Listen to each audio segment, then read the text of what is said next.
Hello అందరికీ welcome to Sri Navya Suman channel. అందరు బాగున్నారా? నేనైతే చాలా బాగున్నా, మీరు కూడా బాగున్నారని అనుకుంటున్నా. ఏంటి నా చేతిలో ఏముందని చూస్తున్నారా? ఏం లేదండి, బాలా అమృతం ఉంది. దీంతో ఏం చేస్తాను అనుకుంటున్నారా? ఏమీ లేదు, సింపుల్గా బిస్కెట్ చేద్దాం అనుకుంటున్నా. చూద్దాం ఆ ప్రాసెస్, మరి రండి. ఒక 2 కప్స్ బాలా అమృతం,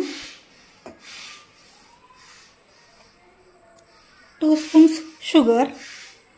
తక్కువ వేస్తున్నాను ఎందుకంటే ఆల్రెడీ దీంట్లోనే ఉంటుంది, బాలా అమృతంలోనే షుగర్ ఉంటుంది, అందుకే నేను కొంచెం తక్కువ వేస్తున్నా. దీన్ని మెత్తగా గ్రైండర్ పట్టుకోవాలి. ఇలా సాఫ్ట్గా బియ్యం పిండిలా ఉండాలి. ఎంత సాఫ్ట్గా ఉంటే అంత బాగా వస్తుంది. ఇప్పుడు దీన్ని ఒక బౌల్లోకి తీసుకోవాలి.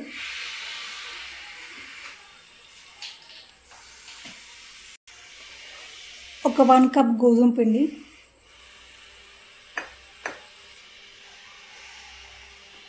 ఒక 1 స్పూన్ బేకింగ్ సోడా,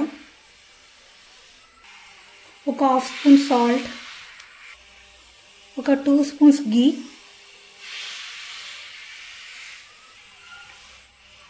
కాచి చల్లార్చిన మిల్క్ తీసుకొని కొద్ది కొద్దిగా పోసుకుంటూ కలపాలి, తగినంత కలపాలి.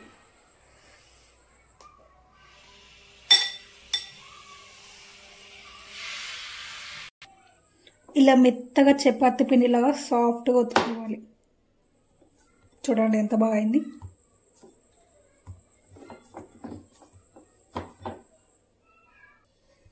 ఇప్పుడు ఈ పిండిని తీసుకొని ఇలా రౌండ్గా మంచిగా ముద్దగా చేసుకొని చపాతీ కన్నా కొంచెం మందంగా ఒత్తుకోవాలి.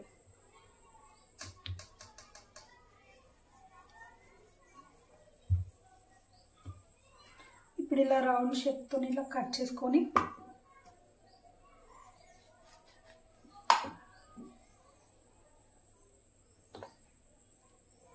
దీన్ని కొంచెం డెకరేట్ చేస్తున్నా. చిన్నపిల్లవాళ్ళకి డెకరేషన్ ఉంటేనే బాగుంటుంది. కొన్ని బాదం,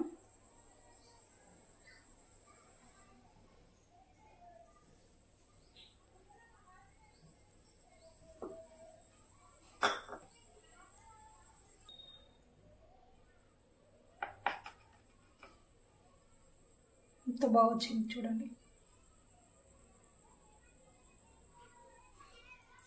ఇంకొన్ని ఇలానే చేసుకుందాం.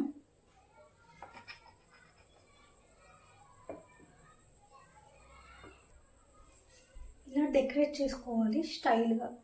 పిల్లలకి ఇట్లా స్టైల్ ఉంటుంది, నచ్చుతుంది కదా. చూడండి మన బిస్కెట్స్ ఎంత బాగా అయినాయి. దీన్ని ఒక 20 మినిట్స్ వరకు కుక్ చేసుకుందాం. కాస్త అన్నిటికీ గీ అప్లై చేసుకోవాలి, తీయడానికి ఈజీగా ఉండడానికి, స్టిక్ కాకుండా.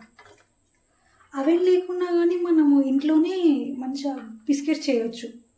ఇడ్లీ పాత్రలో ఒక 30 to 20 మినిట్స్ సిమ్లో పెట్టుకోవాలి, అయిపోతుంది.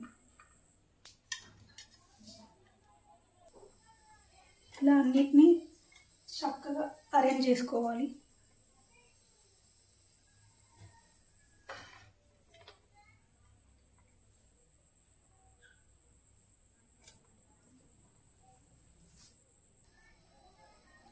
దీన్ని మనం ఒక 20 మినిట్స్ 30 మినిట్స్ సిమ్లో పెడదాము కుక్కర్లో.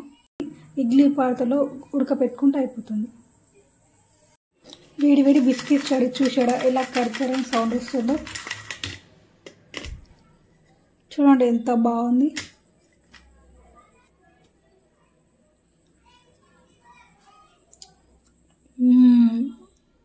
బాగుంది.